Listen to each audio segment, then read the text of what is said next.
This book has been described as Babel meets Fourth Wing. I don't know about that. Welcome back to Bang Bang Book Reviews. I have been on TikTok for a long time, and now I'm back to YouTube with longer form video. Today's book review is A Language of Dragons by S.A. Williams. S.F. Williamson. I was close. This is YA fantasy, and it came out a couple of weeks ago. So this takes place in 1923 London, and it imagines a world where humans and dragons kind of live together. There is a peace agreement between London / the Prime Minister / the Dragon Queen and the citizens of London. And the peace agreement basically says the dragons are not going to attack and kill us.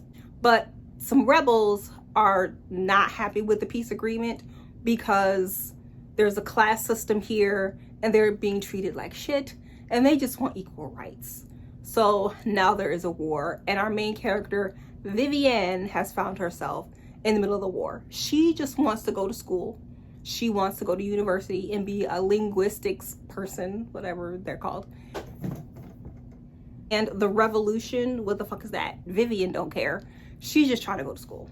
But she makes dumbass mistakes, as they all do, and a civil war has started, and she has to stop it. I'm gonna give A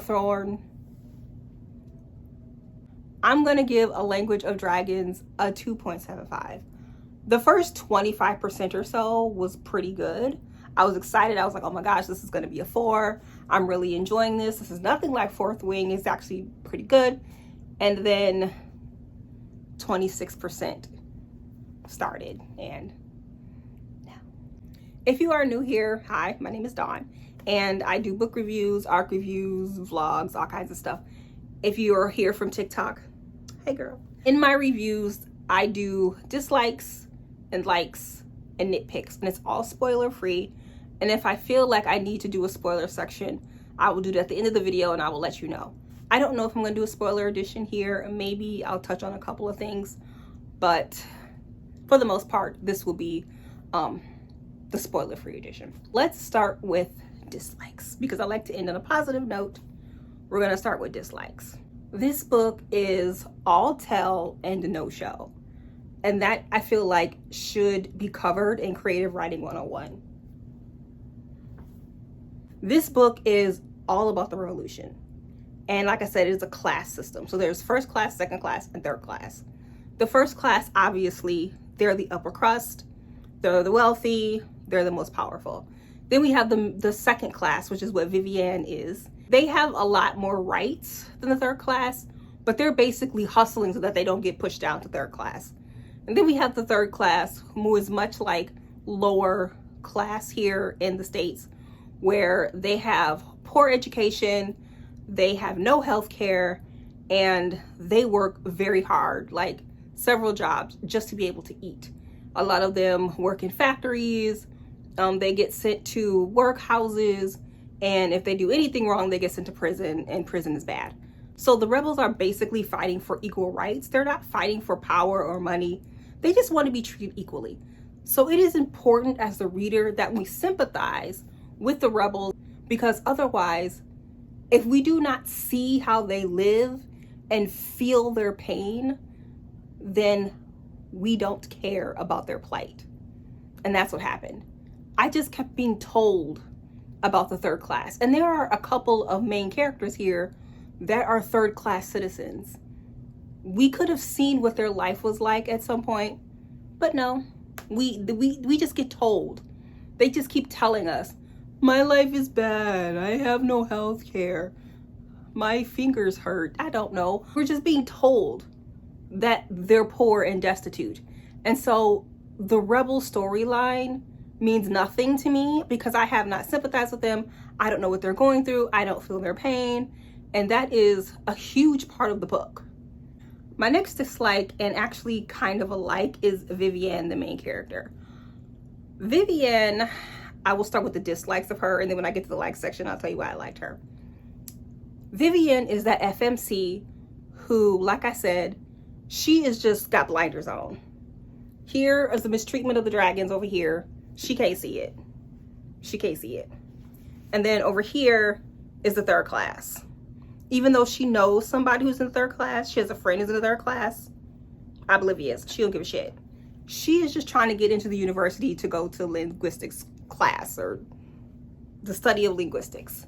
I forgot to mention that in the description of the book. Because it's called The Language of Dragons, and they're trying to decode their language. So, yeah. So that's what she's trying to do. That's all she's focused on. She is going to do whatever she can do to get there. You better not get in her way, because she will cut you. Symbolically cut you. And usually when we have a story like this, the FMC is told by several people and shown, which this book doesn't do, it doesn't show much. It just tells us that the monarchy, or the government in this case, is bad. They are out for themselves. All they care about is power and money. They don't care about you. And at some point, the FMC or the MMC gets a clue and they join the revolution. Not Vivian. No. Vivian wants to go to school. She don't give a shit about what's going on over here. She's trying to stay second class. You might be saying to yourself, that's refreshing, Dawn. I'm sick of that MMC or the FMC who gets a clue like 50% of the book and then they join the revolution. I'm kind of sick of that person. And to you, I would say you're kind of correct. But Miss Vivian was a pain in my ass, because this is what she would do. People would tell her, once again, this book is all telling no show, that the prime minister is bad. The prime minister is corrupt. The prime minister would show her ass to Vivian. And Vivian would say to herself, oh, but the prime minister, she's a lot like me. She's ambitious. She agrees with the peace treaty, the peace agreement. She would never do anything to mistreat her people. And then the prime minister would show her ass. And then she'd be like, Vivian would be like, maybe the rebels were right. Maybe the prime minister is bad.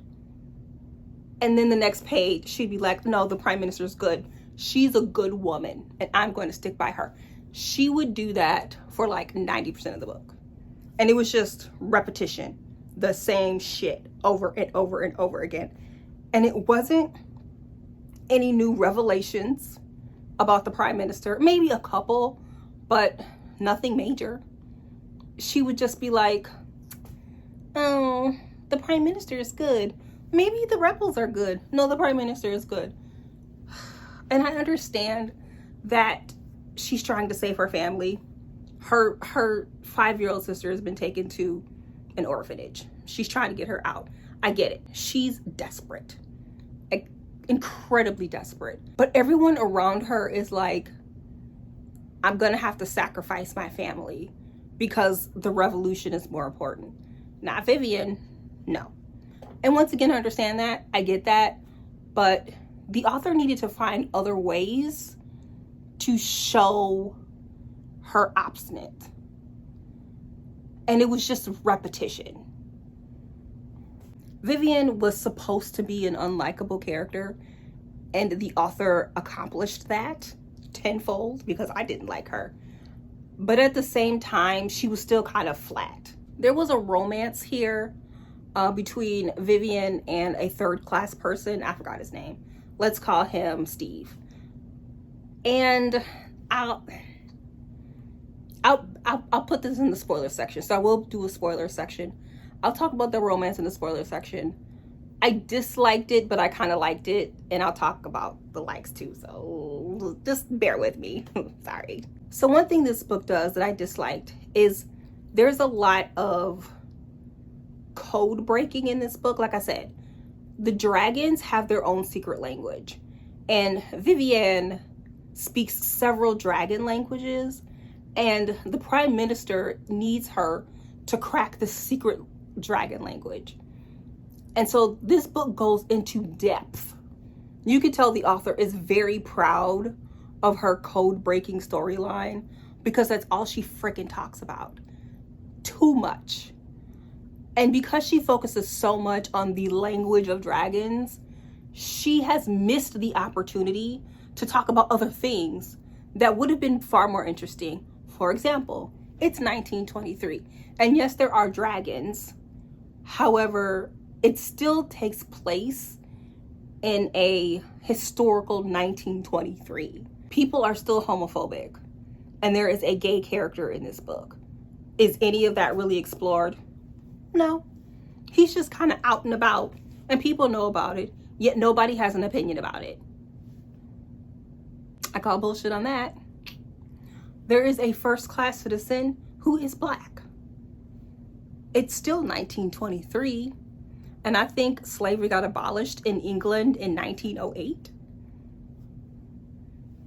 Is there any running commentary about Black people? Slavery? There is a character who is trying to become a priest. So there could be this entire thing about Catholicism and Protestants, because I know that's huge over there in England. Is Catholics and Protestants, or religion in general, is any of that explored? Nope. We don't care about that. So there was a lot of missed opportunities for exploration of other themes that would have been far more interesting than the linguistic part of this book.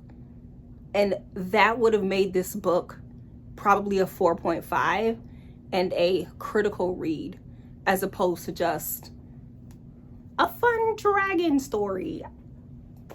All right, so let's talk about likes. As I said in the dislike portion, I kind of liked Vivian. I liked that she was an unlikable character. I think that is a bold choice for an author to make their character unlikable, because you don't see it very often. So I liked that the author attempted to make an unlikable character. She just didn't do it very well, but I liked the attempt. The romance was a slow burn. Even though these kids are in a civil war, and you'd be like, don't you have better things to do than worry about love? But you know what? They're gonna die. And the possibility of death means sex. If it's right there, why not? And so I'm not mad at that. But I like that they didn't just jump into bed, even though this is YA and they wouldn't show that anyway. I like that it wasn't insta-love. It was a very slow burn romance. I had issues with the romance, but I liked the pacing of it. I liked Marquis. That was Vivian's cousin, and he is the gay character. He was one of the only good characters in the book. He wasn't particularly dynamic, but when he spoke, you listened. He was very charismatic. Everybody liked him. He was just an interesting character. One thing I haven't talked about are the dragons. Everybody is excited for dragon books. The reason why I picked up this book, and the reason why you probably picked it up, is because it has dragons in it. The dragons were just okay. Like, they weren't any better than any other book that has dragons in it. The fact that they had human-like capabilities in dragon form, like they could be doctors and professors, and it was hard to picture Dr. Dragon like trying to take your temperature or listen to your heart or something, and it's a big ass dragon. Like, how would they fit in the doctor's office? And I was just like, we'll just go with it. But you didn't see a lot of that because, like I said, the focus was on the language of the dragons and not so much the dragons. And now it is nitpicking time. It's nitpicking time. And this is the part of the video where I had some minor issues that didn't necessarily affect my rating, but it stood out enough that it bothered me and I needed to mention it. So the first one is when she gets to this school, there are two students that are described as having black skin. And at first I was like, does she literally mean black skin? Like, my shirt is black. If you look at my shirt and you look at my skin color, it's totally different. Like, You can see it. You can see the difference between black and brown. So I'm thinking, well, maybe they're dragons in human form and they're black dragons. And that's why they're described as having black skin. And I'm reading it and hoping this is the case. No, they're black people. She not get a sensitivity reader and was like, maybe describe them as having dark brown skin, or maybe they're African descent or something. We still doing this in 2025? Like, I don't know of anybody that has black skin. Black, this is black. How many people have you seen with this skin color? I've seen some people with very dark skin, but not black. So like I said before, Miss Vivian, she would do anything to get into this university. She did not want to be a third class citizen. They had to take these exams. And if you failed the exam, you got pushed to third class. And so she did not want that to happen. She betrayed her friend, who was a second class citizen, and her friend got pushed to third class. And she feels bad about it, but she does something to her. Do you know how many times she mentions her betrayal to this girl? I stopped counting, but at least 20 maybe. And it's like, oh my God, pee or get off the pot. Can you please tell me what you did? Because I'm tired of hearing about it. And I don't think we heard about it until like 85% into the book. Didn't lower my rating, but it got on my fucking nerves. All of the characters, including Vivian, were slightly underdeveloped. There were some villains. I think his name was Ralph. And he was kind of a stereotypical villain. Like, he was a guard. And you know, when there are guards, they're usually classist and misogynists. And he was all of the above. But the author didn't really do anything different with those ists. Vivian, she was kind of flat. Selena or Serene, she was the black girl with black skin who was first class. Now that's interesting.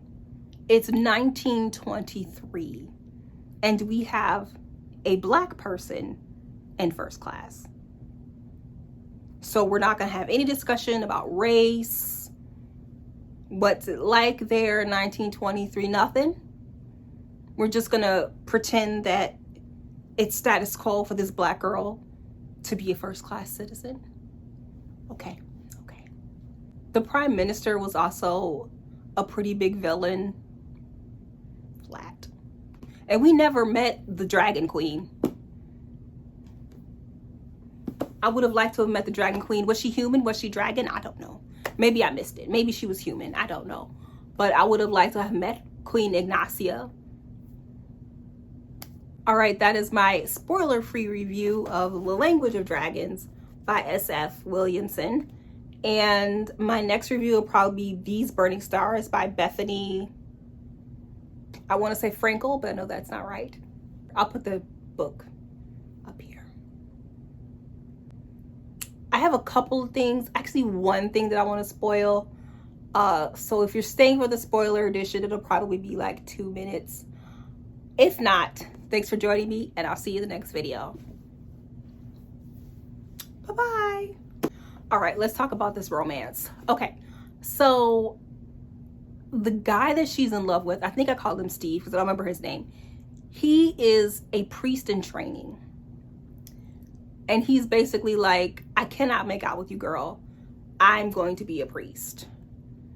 But he's like touching her face and her hair. And her, just like staring at her and trying to find ways to be next to her. And he comes to her rescue several times and la-di-da. And at one point they kiss or whatever. And he's like, but I want to be a priest. But I think God is telling me I have a different love. Barf. Although that is interesting as a topic, because we don't get very many YA books of a love affair between a girl and a priest. She does nothing with it. It's very box checky. It's like, what profession could he have to make this taboo? I know, a priest. He could have been a goat farmer and it wouldn't have changed the plot.